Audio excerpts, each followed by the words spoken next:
পূর্ব মেদিনীপুর তমলুক সাংগঠনিক জেলা তৃণমূল কংগ্রেসের নবনির্বাচিত সভাপতি হলেন সুজিত রায়। আর এই তৃণমূল কংগ্রেসের পক্ষ থেকেই আজই নতুন নাম ঘোষণা করেন। এতদিন এই পদে ছিলেন অসিত বন্দ্যোপাধ্যায়, তবে আজ সন্ধ্যায় পাঁশকুড়ায় এক অনুষ্ঠানে নবনির্বাচিত তৃণমূল কংগ্রেসের জেলা সভাপতি সুজিত রায়কে স্থানীয় তৃণমূলরা মিষ্টিমুখ এবং ফুল দিয়ে বরণ করে নেন।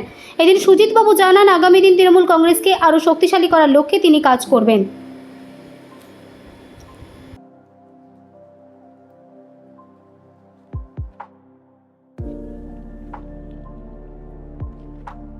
আমি প্রথমেই আমার শ্রদ্ধা প্রণাম জানাবো আমাদের দলের নেত্রী বাংলার মুখ্যমন্ত্রী মমতা বন্দ্যোপাধ্যায়।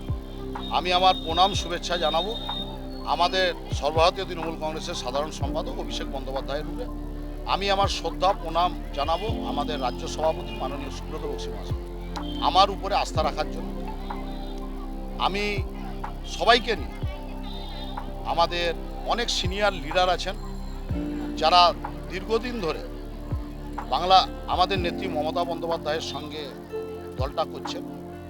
আমার সহকর্মী অনেকে আছেন এবং আমার থেকে যারা বয়সে ছোট জুনিয়র আছেন, তাদের সবাইকে একসঙ্গে এক সুতোয় বেঁধে আমাদেরকে তৃণমূল কংগ্রেসটাকে তমলুক সাংগঠনিক জেলার মধ্যে আমাদেরকে এগিয়ে নিয়ে যায়। আমার যারা উত্তরসূরি ছিলেন তারাও তাদের সাধ্যমতো যেখানে শেষ করেছে সেখান থেকে আরও স্বীকৃতি ঘটানোর চেষ্টা করছে আমাদের নতুন জেলা সভাপতিকে।